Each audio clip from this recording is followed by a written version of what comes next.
Hey everyone, I'm Jack Fossett, and today we are checking out the D'Angelico Deluxe Mini DC, this one with P90 pickups.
Hey folks, welcome to the channel. Thank you for checking out this video. Please remember to like, share, and subscribe. And hey, if you want to support the channel and get some cool gear at the same time, do your shopping through that link below. We're going to talk about that more in a little bit.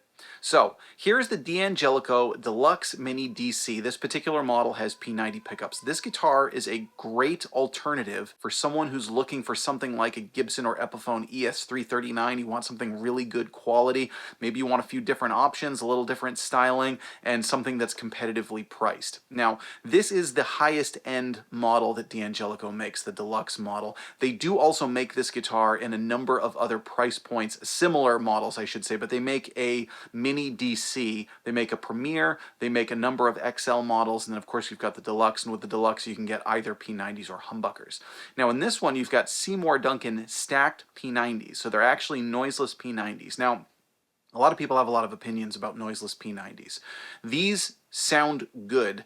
Do they sound the exact same as a traditional P90? It's a really hard question because a lot of P90s sound really different. In fact, I think P90s are one of those pickups that have the most variance of any pickups that I've played. There's like the early bell-like jazzy P90s, there's the, later 60s and 70s mid-rangey snarly P90s.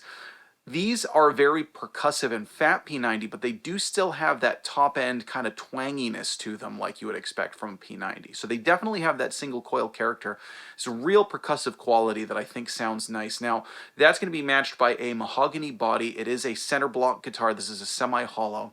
And it's got a set-through three-piece neck made of maple and walnut. It's also got the beautiful inlays, the Art Deco headstock, the classic D'Angelico headstock. This is a really cool modern D'Angelico that sort of gives a nod to the past, but also has a lot of features for modern players for a number of different genres. You could still use this for a straight-up jazz gig. You could use it for a rock gig. I haven't had any issues with feedback. It seems to control that really well, and if it does start to feedback, it's kind of a more musical feedback. It's not really particularly squealy. I have played this out with my band already, so I've got some experience with the guitar. It has a single volume and a single tone. Of course, it's got gold appointments. I actually think it looks really nice if you look at the pickups. The pole pieces are silver, but then it's got the gold screws, which I think, and then with the cream covers, style-wise, it just looks absolutely phenomenal. Now, this also has that matte kind of finish, and it's not just like a cheap satin finish. There's some manufacturers that will make lower-end guitars that have a satin finish. This one doesn't feel cheap at all. They're very comfortable to play. They're nice and smooth. You get no gumminess or sweat buildup or anything like that.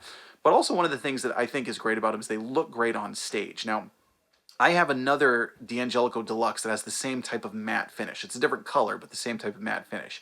You can see it under studio lights right here. I used it in a recording with my band. That's the D'Angelico Deluxe 59. Another great guitar. And a great example of what I'm talking about, too. Also has P90s, but voiced totally differently. But my point is that, like, it's got the satin finish, but it's a really high-end kind of matte, or I don't know if it's satin or matte, or I don't know. I'll put the specs somewhere, but it's a great guitar. Finish is great, comfortable. It's got a C-shaped neck, really sits well. Now, one of the things I will say about this guitar, it is neck heavy. Now, I think that's because it's got the smaller body, but it has that big Art Deco headstock. This is not, for me, a deal breaker. I know a lot of people will want to know about it. The way that it kind of works for me is when I'm sitting with the guitar, I just need to balance it a little bit differently.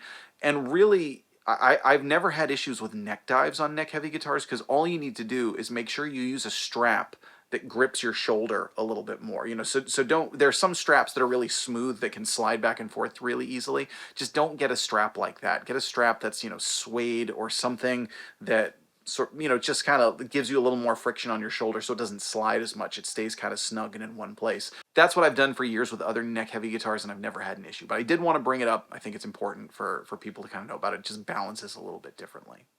So you've just heard it in a jam. Today I am plugging into a Supro Amulet 12, and for my overdriven tones, I'm using a Wampler Pantheon. Let us know what you think of this guitar. Again, they make the Mini DC in a number of different variations at a number of different price points. If this is something that you're interested in, but you know this is a little out of your price range, they also make the Premier line, which is much more, much lower price point. They make the Excel line, which is kind of in the middle, and there are different style options in each of them. There's the Excel Tour series. There's just all kinds of great guitars that they're making at different price points with a lot of different options.